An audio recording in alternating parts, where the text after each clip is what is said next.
ଆଜି ରାତିରେ ଯେତେବେଳେ ଘର ଶାନ୍ତ ହୋଇଯିବ, ବାହାରର କୋଳାହଳ ଥମିଯିବ, ସେତେବେଳେ ନିଜକୁ ଗୋଟିଏ ପ୍ରଶ୍ନ ପଚାରନ୍ତୁ। ଦୁନିଆରେ 800 କୋଟି ଲୋକ ଅଛନ୍ତି। ପ୍ରତ୍ୟେକ ଗଳିରେ ଅସଂଖ୍ୟ ଅଜଣା ମୁହଁ ଅଛି। ପ୍ରତ୍ୟେକ ସହରରେ ଅଗଣିତ ଜୀବନ ଅଛି। ତଥାପି ଆପଣଙ୍କ ଜୀବନରେ ସେହି ଜଣେ ମଣିଷ କାହିଁକି ଆସିଲେ? ତାଙ୍କ ସହିତ ହିଁ ଆପଣଙ୍କର ସାକ୍ଷାତ କାହିଁକି ହେଲା? ତାଙ୍କୁ ହିଁ ଭଲ ପାଇବା କାହିଁକି ହେଲା? ଆଉ ତାଙ୍କ ସହିତ ହିଁ ଆପଣଙ୍କ ବିବାହ କାହିଁକି କଲେ? ଏହା କେବଳ ଏକ ସଂଯୋଗ ଥିଲା କି? ନା ଏହା କୌଣସି ପୁରୁଣା କାହାଣୀ ଥିଲା ଯାହା ପୁଣି ଥରେ ଆରମ୍ଭ ହେଉଥିଲା? ଯେତେବେଳେ ଆପଣ ବିବାହ ମଣ୍ଡପରେ ବସିଥିଲେ, ହାତରେ ହାତ ଥିଲା, ଆଖିରେ ସ୍ୱପ୍ନ ଥିଲା, ସେତେବେଳେ ହୁଏତ ଆପଣ ଭାବିଥିବେ ଯେ ଏହା ମୋର ପସନ୍ଦ, ଏହା ମୋର ନିଷ୍ପତ୍ତି। କିନ୍ତୁ ଯଦି ଆପଣଙ୍କୁ କେହି କହେ ଯାହାକୁ ଆପଣ ନିଜ ଇଚ୍ଛା ବୋଲି ଭାବୁଛନ୍ତି ତାହା ପ୍ରକୃତରେ ଏକ ଲିଖିତ ପଟକଥା ଥିଲା, ଯାହା ଆପଣଙ୍କ ଜନ୍ମ ପୂର୍ବରୁ ହିଁ ଲେଖାଯାଇଥିଲା, କ'ଣ ଆପଣ ବିଶ୍ୱାସ କରିବେ କି? ହଁ ଆଜ୍ଞା, ଗରୁଡ଼ ପୁରାଣ ଏବଂ ଆମର ପ୍ରାଚୀନ କର୍ମଶାସ୍ତ୍ର ମଧ୍ୟ ଏଭଳି କିଛି କହେ। ସେମାନେ କହନ୍ତି ବିବାହ କୌଣସି ସଂଯୋଗ ନୁହେଁ, ଏହା ଦୁଇଟି ଆତ୍ମାର ରୋମାଣ୍ଟିକ୍ ମିଳନ ନୁହେଁ, ବରଂ ଦୁଇଟି ପୁରୁଣା ହିସାବ କିତାବର ସାମ୍ନାସାମ୍ନି ହେବା, ଦୁଇଟି ଅଧୁରା ଆଶାର ପୂରଣ ହେବା। ଆଜି ଆମେ ସେହି ସତ୍ୟ ଆଡ଼କୁ ଯିବା, ଯାହା ହୁଏତ ଆପଣଙ୍କୁ ଟିକେ ବିଚଳିତ କରିପାରେ, କିନ୍ତୁ ଯାହା ଆପଣଙ୍କ ପାଇଁ ଅନେକ କାମରେ ଆସିବ। ଆଜି ଆମେ ଜାଣିବା ଆପଣଙ୍କ ଜୀବନସାଥୀ ପ୍ରକୃତରେ ଆପଣଙ୍କ ଜୀବନସାଥୀ କି, ନା ପୂର୍ବଜନ୍ମର କୌଣସି ଋଣଦାତା ଯିଏ ନିଜର ଋଣ ଆଦାୟ କରିବାକୁ ଆସିଛି। ଜୟ ଜଗନ୍ନାଥ ଦର୍ଶକ ବନ୍ଧୁ, ଆପଣ ଶୁଣୁଛନ୍ତି ବଣଚଟିଆ ଓଡ଼ିଆ ଷ୍ଟୋରିଜ୍। ଏଠାରେ ଆମେ ଆପଣଙ୍କ ପାଇଁ ନେଇ ଆସୁଛୁ ପୁରାଣ, ଧର୍ମ, କର୍ମ, ଆତ୍ମା ଏବଂ ଜୀବନ ସହିତ ଜଡ଼ିତ ଏମିତି କିଛି କାହାଣୀ, ଯାହା କେବଳ ଆପଣଙ୍କୁ ଶୁଣାଇବ ନାହିଁ, ବରଂ ଚିନ୍ତା କରିବାକୁ ମଧ୍ୟ ବାଧ୍ୟ କରିବ। ତେଣୁ ଆଜିର ଏହି କାହାଣୀକୁ ଶେଷ ପର୍ଯ୍ୟନ୍ତ ଶୁଣନ୍ତୁ, କାରଣ ଶେଷରେ ଲୁଚି ରହିଛି ଏମିତି ଏକ ସତ୍ୟ ଯାହା ହୁଏତ ଆପଣଙ୍କ ଚିନ୍ତାଧାରାକୁ ବଦଳାଇ ଦେବ। ଏହି ଭିଡ଼ିଓ ସେହି ଲୋକମାନଙ୍କ ପାଇଁ ଯେଉଁମାନେ ନିଜ ବିବାହିତ ଜୀବନରେ ଖୁସି ଅଛନ୍ତି, ଏବଂ ବିଶେଷ କରି ସେହିମାନଙ୍କ ପାଇଁ ଯେଉଁମାନେ ଦୁଃଖ ଓ ଅଣନିଶ୍ୱାସରେ ଜୀବନ କାଟୁଛନ୍ତି, ଯେଉଁମାନେ ରାତିରେ ତକିଆ ଭିତରେ ମୁହଁ ଲୁଚାଇ କାନ୍ଦନ୍ତି ଏବଂ ଭାବନ୍ତି ମୁଁ କ'ଣ କରିଥିଲି ଯେ ମୋ ସହିତ ଏମିତି ହେଉଛି।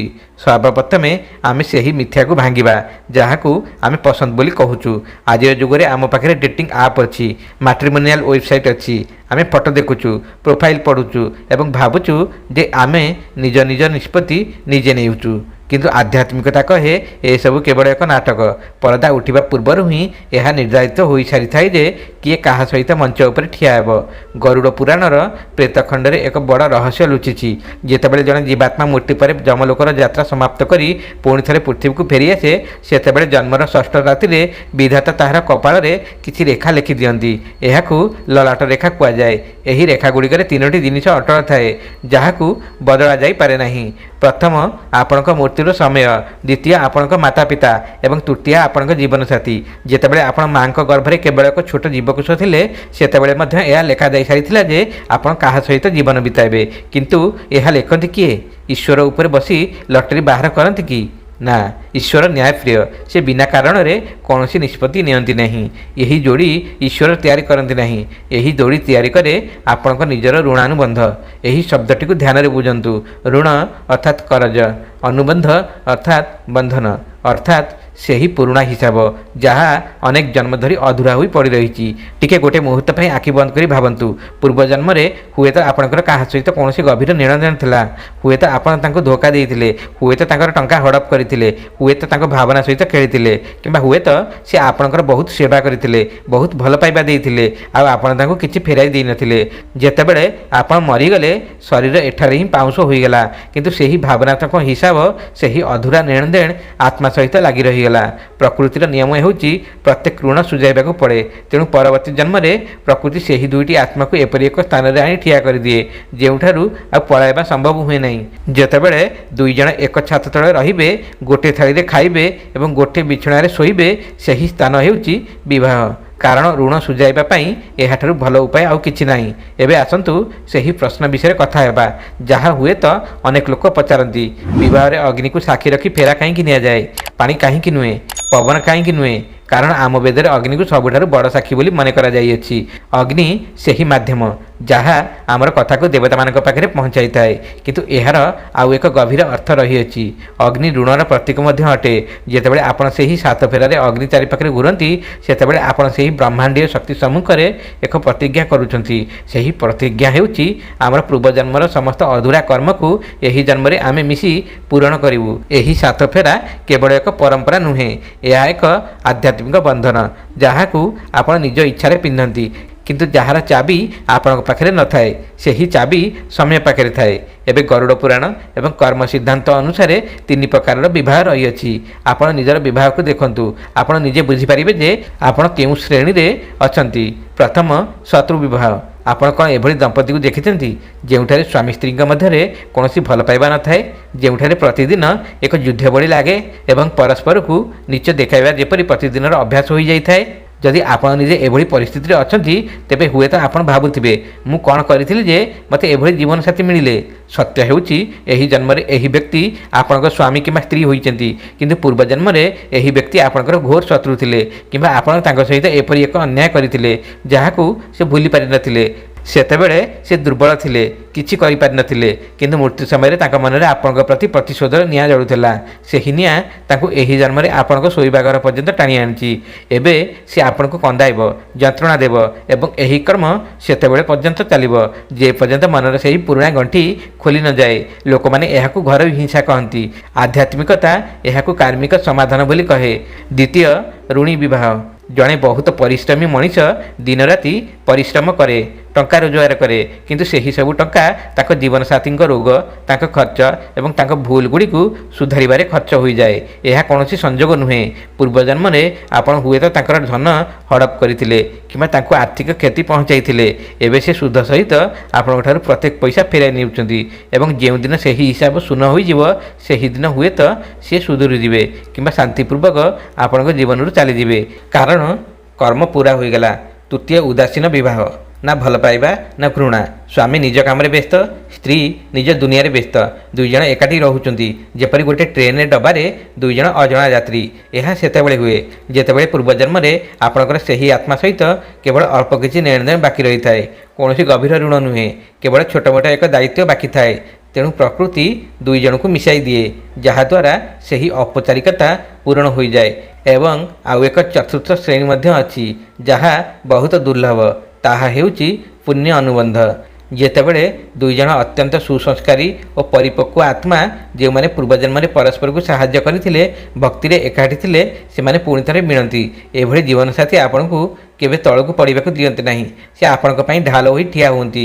କିନ୍ତୁ କଳିଯୁଗରେ ଏଭଳି ସମ୍ପର୍କ ହଜାରରେ ଗୋଟିଏ ହୋଇଥାଏ। ଏବେ ଆସନ୍ତୁ ଏକ ବହୁତ ସମ୍ବେଦନଶୀଳ ପ୍ରଶ୍ନ ବିଷୟରେ କଥା ହେବା। ବିବାହ ବାହାରର ସମ୍ପର୍କ ଅର୍ଥାତ୍ ଏକ୍ସଟ୍ରା ମ୍ୟାରିଟାଲ ଆଫେୟାର। ଯଦି ବିବାହ 7 ଜନ୍ମର ବନ୍ଧନ, ତେବେ ମଝିରେ ତୃତୀୟ ବ୍ୟକ୍ତି କିପରି ଆସିଯାଏ? ଶାସ୍ତ୍ର କହେ, ବେଳେବେଳେ ଆମର ଋଣାନୁବନ୍ଧ କେବଳ ଜଣେ ବ୍ୟକ୍ତିଙ୍କ ସହିତ ନଥାଏ। ପୂର୍ବଜନ୍ମରେ ହୁଏତ ଆପଣଙ୍କର ଅନ୍ୟ କାହା ସହିତ ମଧ୍ୟ ଏକ ଗଭୀର ଭାବନାତ୍ମକ ସମ୍ପର୍କ ଥିଲା। ସେହି ଆତ୍ମା ମଧ୍ୟ ନିଜର ଅଂଶ ଦାବି କରିବା ପାଇଁ ବ୍ୟାକୁଳ ହୋଇଥାଏ। ଏହି ଜନ୍ମରେ ବିବାହ ଅନ୍ୟ କାହା ସହିତ ହୋଇଯାଇଥାଏ, କିନ୍ତୁ ଯେତେବେଳେ ସେହି ପୁରୁଣା ଆତ୍ମା ପୁଣି ଥରେ ଜୀବନରେ ପ୍ରବେଶ କରେ, ଆପଣ ନିଜକୁ ରୋକିପାରନ୍ତି ନାହିଁ। ଏହି ଆକର୍ଷଣର ଜାଲ ପ୍ରେମ ନୁହେଁ, ଏହା ସେହି ଅଧୁରା ଋଣର ଡାକ। ଗରୁଡ଼ ପୁରାଣ କହେ, ଏହା ଏକ ପରୀକ୍ଷା। ପ୍ରକୃତି ଆପଣଙ୍କୁ ସେହି ପୁରୁଣା ଆତ୍ମା ସହିତ ନିଶ୍ଚୟ ମିଶାଇବ, କିନ୍ତୁ ଆପଣଙ୍କ ପାଖରେ ବିବେକ ଅଛି, ଧର୍ମ ଅଛି। ଯଦି ଆପଣ ସେହି ଆକର୍ଷଣରେ ଭାସିଯାଇ ନିଜ ଜୀବନସାଥୀକୁ ଧୋକା ଦିଅନ୍ତି, ତେବେ ଆପଣ ଆଉ ଏକ ନୂଆ ଏବଂ ଜଟିଳ କର୍ମର ଜାଲ ବୁଣି ଦିଅନ୍ତି। ଗୋଟିଏ ସୁଧୁରିଥିବା ସୂତାକୁ ଆହୁରି ଖରାପ ଭାବରେ ଗୁଡ଼ାଇ ଦିଅନ୍ତି। ଆଉ ଯେଉଁମାନେ ଭାବୁଛନ୍ତି ମୋର ବିବାହ କାହିଁକି ହେଉନାହିଁ, ମୋ ଉପରେ କୌଣସି ଅଭିଶାପ ଅଛି କି? ନା, ଗରୁଡ଼ ପୁରାଣ କହେ, ଯେଉଁ ଆତ୍ମାମାନଙ୍କର କୌଣସି ଭାରି କର୍ମ ଅର୍ଥାତ୍ ଋଣ ବାକି ନଥାଏ, ପ୍ରକୃତି ସେମାନଙ୍କୁ ବିବାହର ବନ୍ଧନରେ ବାନ୍ଧେ ନାହିଁ। ବିବାହ ନ ହେବା କେତେବେଳେ ଦୁର୍ଭାଗ୍ୟ ନୁହେଁ, ଏହା ସେହି ଆତ୍ମାର ସ୍ୱାଧୀନତା, ଯାହାକୁ ଏବେ କେବଳ ଜଣେ ବ୍ୟକ୍ତି ସହିତ ନୁହେଁ, ସମଗ୍ର ମାନବ ଜାତି ସହିତ ଜୀବନ ବିତାଇବାକୁ ହୋଇଥାଏ। କିନ୍ତୁ ଆମେ ସାମାଜିକ ଚାପରେ ଏତେ ଦୁଃଖୀ ହୋଇଯାଉଛୁ ଯେ ଜୋର ଜବରଦସ୍ତି ସେହି ପିଞ୍ଜରା ଭିତରକୁ ପଶିବାକୁ ଚେଷ୍ଟା କରୁଛୁ, ଯେଉଁଥିରୁ ଈଶ୍ୱର ଆମକୁ ବଞ୍ଚାଇବାକୁ ଚାହୁଁଥିଲେ। ଏବେ ଆପଣ ପଚାରିବେ, ଯଦି ସବୁକିଛି ପୂର୍ବରୁ ନିର୍ଦ୍ଧାରିତ, ତେବେ ମୋ ହାତରେ କ'ଣ ଅଛି? ମୁଁ କ'ଣ ଚୁପଚାପ ମାଡ଼ ଖାଉଥିବି? ନା, ଗରୁଡ଼ ପୁରାଣ ଆପଣଙ୍କୁ ଅସହାୟ କରିବାକୁ ଚାହେଁ ନାହିଁ, ଏହା ଆପଣଙ୍କୁ ବୁଦ୍ଧିମାନ ଓ ସଚେତନ କରିବାକୁ ଚାହେଁ। ଯେତେବେଳେ ଆପଣ ବୁଝିଯାଆନ୍ତି ଯେ ସାମ୍ନାରେ ଥିବା ମଣିଷଟି ଖରାପ ନୁହେଁ, ବରଂ ସେ ଆପଣଙ୍କ ଦ୍ୱାରା ନିଜେ ସୃଷ୍ଟି ହୋଇଥିବା ସେହି ପୁରୁଣା ଋଣକୁ ଆଦାୟ କରୁଛି, ସେତେବେଳେ ଆପଣଙ୍କର ଦୃଷ୍ଟିକୋଣ ବଦଳିଯାଏ। ଆପଣ ନିଜକୁ ପୀଡ଼ିତ ବୋଲି ଭାବିବା ବନ୍ଦ କରନ୍ତି। ଆପଣ ବୁଝନ୍ତି ମୋତେ ଯେଉଁ ଥାପଡ଼ ମିଳିଲା ଏହା ମୋର ନିଜେ ଫିଙ୍ଗିଥିବା ବଲ୍ ଥିଲା, ଯାହା କାନ୍ଥରେ ବାଜି ପୁଣି ମୋ ପାଖକୁ ଫେରିଆସିଛି। ଆଉ ଛାଡ଼ପତ୍ର, ଏହା କ'ଣ ସମାଧାନ? କର୍ମର ନିୟମ କହେ, ଯଦି ଆପଣ ପାଠ ଶିଖିବା ପୂର୍ବରୁ ଶ୍ରେଣୀ ଛାଡ଼ିଛନ୍ତି ତେବେ ପରୀକ୍ଷା ମାଫ ହୋଇଯାଏ ନାହିଁ, ସେହି ଋଣ ଆଗକୁ ଚାଲିଯାଏ। ଆପଣ ଦ୍ୱିତୀୟ ବିବାହ କରିବେ, ନୂଆ ମୁହଁ ମିଳିବ, କିନ୍ତୁ ସେହି ପୁରୁଣା ପରିସ୍ଥିତି ପୁଣି ଦେଖାଦେବ। ଆପଣ ଦେଖିଥିବେ କିଛି ଲୋକ 2-3ଟି ବିବାହ କରନ୍ତି, କିନ୍ତୁ ପ୍ରତିଥର ସେହି ଧୋକା, ସେହି ଯନ୍ତ୍ରଣା। କାରଣ ମୁହଁ ବଦଳିଲା, କର୍ମ ବଦଳିଲା ନାହିଁ। ଯେ ପର୍ଯ୍ୟନ୍ତ ଶ୍ରେଣୀରେ ପାସ୍ ହେବେ ନାହିଁ, ସ୍କୁଲ ବଦଳାଇବାରେ କ'ଣ ଲାଭ?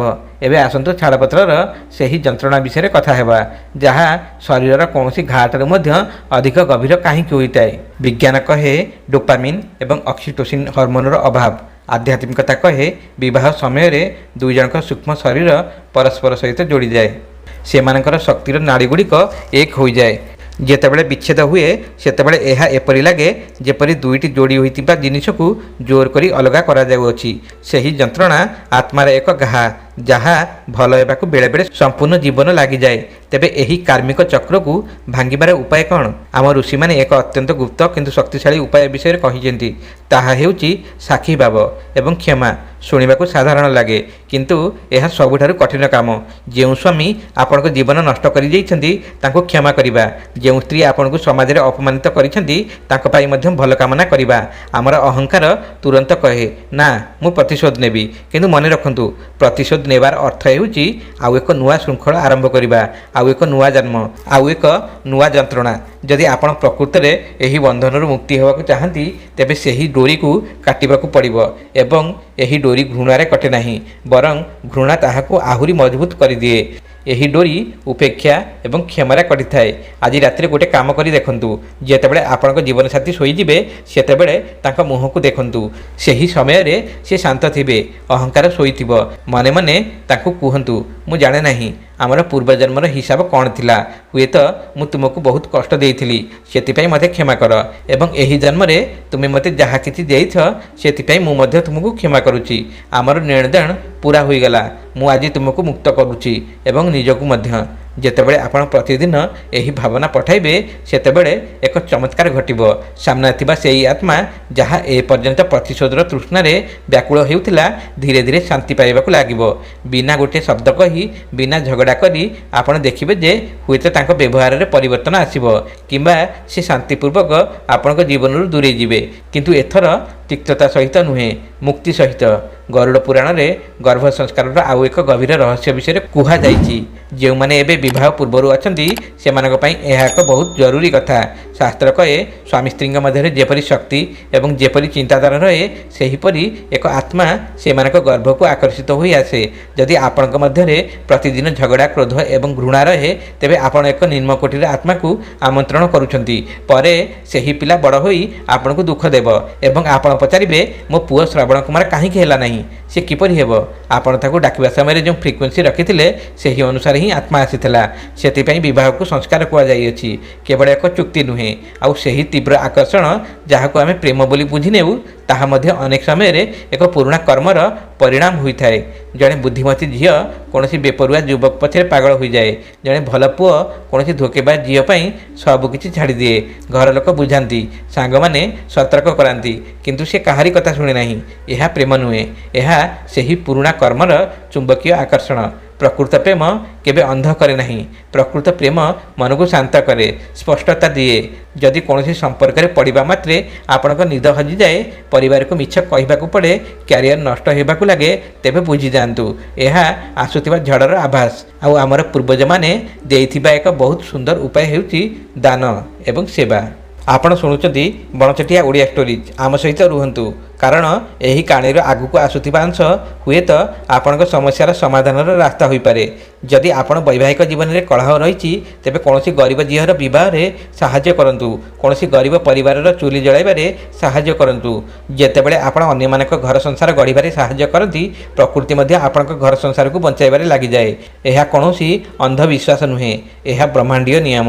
ଆପଣ ଯାହା ଦିଅନ୍ତି ତାହା ହିଁ ଫେରି ପାଆନ୍ତି। ତେବେ କୌଣସି ପ୍ରାରବ୍ଧକୁ ବଦଳାଇ ଯାଇପାରିବ? ସମ୍ପୂର୍ଣ୍ଣ ଭାବେ ନୁହେଁ, କିନ୍ତୁ ନିଶ୍ଚୟ ହାଲୁକା କରାଯାଇପାରେ। ଯେପରି ଭାଗ୍ୟରେ ଲେଖା ଥାଏ ଯେ ଆପଣଙ୍କୁ ପଥରରେ ଆଘାତ ଲାଗିବ, ତେବେ ଆପଣ ତାହାକୁ ସମ୍ପୂର୍ଣ୍ଣ ଏଡ଼ାଇ ପାରିବେ ନାହିଁ। କିନ୍ତୁ ଯଦି ସାବଧାନରେ ଚାଲିବେ ଏବଂ ଜୋତା ପିନ୍ଧିବେ, ତେବେ ସେହି ପଥର ଆପଣଙ୍କୁ ସେତେ ଯନ୍ତ୍ରଣା ଦେବ ନାହିଁ। ଆମ ଶାସ୍ତ୍ରରେ ଗୃହସ୍ଥ ଜୀବନକୁ ସବୁଠାରୁ ବଡ଼ ତପସ୍ୟା ବୋଲି କୁହାଯାଇଅଛି। ଜଙ୍ଗଲକୁ ପଳାଇ ଯିବା ସହଜ, ସେଠାରେ ଆପଣଙ୍କୁ କେହି ଅଟକାଇବେ ନାହିଁ। କିନ୍ତୁ ଘରେ ରହି ପ୍ରତିଦିନର ତର୍କ ଓ କଳହ ମଧ୍ୟରେ ନିଜ ଜିଭକୁ ନିୟନ୍ତ୍ରଣରେ ରଖିବା, କ୍ରୋଧକୁ ଦମନ କରିବା ଏବଂ ସାମ୍ନାରେ ଥିବା ମଣିଷର ଭଲ ଚିନ୍ତା କରିବା, ଏହା ହିମାଳୟରେ ତପସ୍ୟା କରିବା ଠାରୁ ମଧ୍ୟ କଠିନ। ଯଦି ଆପଣ ବିବାହ କୌଣସି କଠିନ ସ୍ୱଭାବର ମଣିଷ ସହିତ ହୋଇଅଛି, ତେବେ ଏହାକୁ ଦଣ୍ଡ ବୋଲି ଭାବନ୍ତୁ ନାହିଁ, ଏହାକୁ ଏକ ପରୀକ୍ଷା ବୋଲି ଭାବନ୍ତୁ। ଈଶ୍ୱର ଆପଣଙ୍କୁ ଏହି କଠିନ ପ୍ରଶ୍ନପତ୍ର ଦେଇଛନ୍ତି କାରଣ ସେ ଜାଣନ୍ତି ଯେ ଏହାର ସମାଧାନ କରିବାର କ୍ଷମତା ଆପଣଙ୍କ ଭିତରେ ଅଛି। ଯେଉଁମାନେ ଏବେ ବିବାହ କରିବାକୁ ଯାଉଛନ୍ତି, ସେମାନଙ୍କୁ ଗୋଟିଏ କଥା କହିବାକୁ ଚାହେଁ, କେବଳ ମୁହଁ ଦେଖି କିମ୍ବା ବ୍ୟାଙ୍କ ବାଲାନ୍ସ ଦେଖି ନିଷ୍ପତ୍ତି ନିଅନ୍ତୁ ନାହିଁ। ଏହା ଦେଖନ୍ତୁ, ସେହି ମଣିଷ ସହିତ ରହିଲେ ଆପଣ ଶାନ୍ତି ଅନୁଭବ କରୁଛନ୍ତି କି? ତାଙ୍କ ଉପସ୍ଥିତି ଆପଣଙ୍କୁ ଜଣେ ଭଲ ମଣିଷ ହେବାକୁ ପ୍ରେରଣା ଦେଉଛି କି? ଏବଂ ଈଶ୍ୱରଙ୍କ ନିକଟରେ ନିଶ୍ଚୟ ଏକ ପ୍ରାର୍ଥନା କରନ୍ତୁ, ହେ ପ୍ରଭୁ, ମୋ ଜୀବନରେ ସେହି ମଣିଷକୁ ହିଁ ପଠାନ୍ତୁ ଯିଏ ମୋ ଆତ୍ମାର ଯାତ୍ରାରେ ମୋର ସାଥୀ ହେବ। ଶେଷରେ ଏହା ବୁଝିବା ସବୁଠାରୁ ଜରୁରୀ ଯେ କୌଣସି ସମ୍ପର୍କ ସବୁଦିନ ପାଇଁ ହୋଇନଥାଏ। ଆମେ ସମସ୍ତେ ଯାତ୍ରୀ। ଏବେ ଆସି ମିଶିଛୁ, କିଛି ସମୟ ଏକାଠି ରହିବୁ, ତାପରେ ନିଜ ନିଜ ଯାତ୍ରାରେ ବାହାରି ଯିବୁ। ଆପଣଙ୍କ ଜୀବନସାଥୀ ସେ ଯେପରି ହୋଇଥାନ୍ତୁ ନା କାହିଁକି, ସେ ଆପଣଙ୍କ ନିଜ କର୍ମର ଦର୍ପଣ। ଯଦି ଦର୍ପଣରେ ନିଜ ମୁହଁ ମଇଳା ଦେଖାଯାଉଅଛି, ତେବେ ଦର୍ପଣ ଭାଙ୍ଗିଦେଲେ କିଛି ଲାଭ ହେବ ନାହିଁ। ନିଜ ମୁହଁକୁ ସଫା କରିବାକୁ ପଡ଼ିବ। ସେବା କରନ୍ତୁ, ଦାନ କରନ୍ତୁ, ନାମ ଜପ କରନ୍ତୁ। ଯେତେବେଳେ ପୁଣ୍ୟ ବଢ଼େ, ସେତେବେଳେ ଖରାପ କର୍ମର ନିଆଁ ଆପେ ଆପେ ଧୀରେ ଧୀରେ ଶାନ୍ତ ହେବାକୁ ଲାଗେ। ମନେ ରଖନ୍ତୁ, ସୁହାଗ ରାତି କେବଳ ଶରୀରର ମିଳନ ନୁହେଁ, ପ୍ରାଚୀନ କାଳରେ ଏହା ଏକ ସଂସ୍କାରର ଆରମ୍ଭ ଥିଲା। ସେହି ରାତିରେ ଆପଣ ଦୁହିଁଙ୍କ ମନରେ ଯେଉଁ ଚିନ୍ତା ଏବଂ ଯେଉଁ ଶକ୍ତି ଥାଏ, ତାହା ହିଁ ଆପଣଙ୍କ ଆଗାମୀ ଦିନକୁ ଲେଖିଥାଏ। ବିବାହ କୌଣସି ପରୀ କାହାଣୀ ନୁହେଁ, ଏହା ଅଗ୍ନିର ନଦୀ, ଯାହାକୁ ପାର ହେବା ପାଇଁ ତା ଭିତରକୁ ପଶିବାକୁ ପଡ଼େ। କିନ୍ତୁ ଯିଏ ଏହି ଅଗ୍ନି ମଧ୍ୟରେ ନିଜ ପ୍ରେମ ଏବଂ ଧୈର୍ଯ୍ୟକୁ ବଞ୍ଚାଇ ନେଇପାରେ, ସିଏ ହିଁ ପ୍ରକୃତ ସୁନା ହୋଇ ବାହାରିଥାଏ।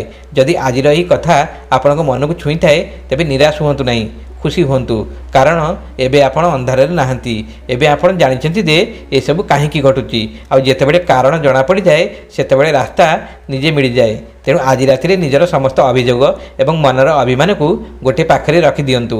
ଆପଣଙ୍କ ସାଥୀ ଆପଣଙ୍କ ପାଖରେ ଥାଆନ୍ତୁ କିମ୍ବା ଦୂରରେ ଥାଆନ୍ତୁ, ଜୀବିତ ଥାଆନ୍ତୁ କିମ୍ବା ଏହି ଦୁନିଆ ଛାଡ଼ି ଚାଲିଯାଇଥାନ୍ତୁ, ମନେ ମନେ ତାଙ୍କୁ କ୍ଷମା କରିଦିଅନ୍ତୁ। ଯେଉଁ ପିଞ୍ଜରାରେ ଆପଣ ତାଙ୍କୁ ବନ୍ଦୀ କରି ରଖିଛନ୍ତି, ସେହି ପିଞ୍ଜରାରେ ଆପଣ ମଧ୍ୟ ବନ୍ଦୀ ଅଛନ୍ତି। ତାଙ୍କୁ ମୁକ୍ତ କରନ୍ତୁ ଏବଂ ନିଜେ ମଧ୍ୟ ମୁକ୍ତ ହୋଇଯାଆନ୍ତୁ। କମେଣ୍ଟରେ କୁହନ୍ତୁ, ଆପଣ କ'ଣ ମାନନ୍ତି, ଜୀବନସାଥୀଙ୍କ ଯୋଡ଼ି ଉପରୁ ହିଁ ତିଆରି ହୋଇଥାଏ ନା ଆମର କର୍ମ ତାହାକୁ ତିଆରି କରେ? ଆଉ ଯଦି ଏହି କଥା ଆପଣଙ୍କ କୌଣସି ବନ୍ଧୁ କିମ୍ବା ସମ୍ପର୍କୀୟଙ୍କ କାମରେ ଆସିପାରେ, ତେବେ ନିଶ୍ଚୟ ସେମାନଙ୍କ ପାଖରେ ଏହା ପହଞ୍ଚାନ୍ତୁ। ହୁଏତ ଏହି ଦୃଷ୍ଟିକୋଣ କାହାର ଭାଙ୍ଗି ଯାଇଥିବା ଆଶାକୁ ଟିକେ ସାହାରା ଦେଇପାରେ। ଜୀବନ ବହୁତ ସୁନ୍ଦର। ଯେତେବେଳେ ଏହାକୁ କର୍ମର ଚଷମା ଦେଇ ଦେଖାଯାଏ, ଅଭିଯୋଗ ଗୁଡ଼ିକ ଶେଷ ହୋଇଯାଏ, କେବଳ ସ୍ୱୀକାରର ଭାବ ରହିଯାଏ। ଆଉ ଯେଉଁଠାରେ ସ୍ୱୀକାର ଅଛି, ସେଠାରେ ହିଁ ଈଶ୍ୱର ଅଛନ୍ତି। ଯଦି ଆଜିର ଏହି କାହାଣୀଟି ଆପଣଙ୍କ ମନକୁ ଛୁଇଁଛି, ତେବେ ବଣଚଟିଆ ଓଡ଼ିଆ ଷ୍ଟୋରି ସହିତ ଯୋଡ଼ି ହୋଇ ରୁହନ୍ତୁ। ଚ୍ୟାନେଲକୁ ସବସ୍କ୍ରାଇବ୍ କରନ୍ତୁ ଏବଂ ଏହି କାହାଣୀଟିକୁ ନିଜ ପରିବାର ଓ ବନ୍ଧୁମାନଙ୍କ ସହ ନିଶ୍ଚୟ ସେୟାର କରନ୍ତୁ। ପୁଣି ଏକ ନୂଆ କାହାଣୀ, ଏକ ନୂଆ ରହସ୍ୟ ଏବଂ ନୂଆ ଚିନ୍ତାଧାରା ସହିତ ଆମେ ଆସିବୁ। ସେ ପର୍ଯ୍ୟନ୍ତ ନିଜର ଯତ୍ନ ନିଅନ୍ତୁ। ଜୟ ଜଗନ୍ନାଥ।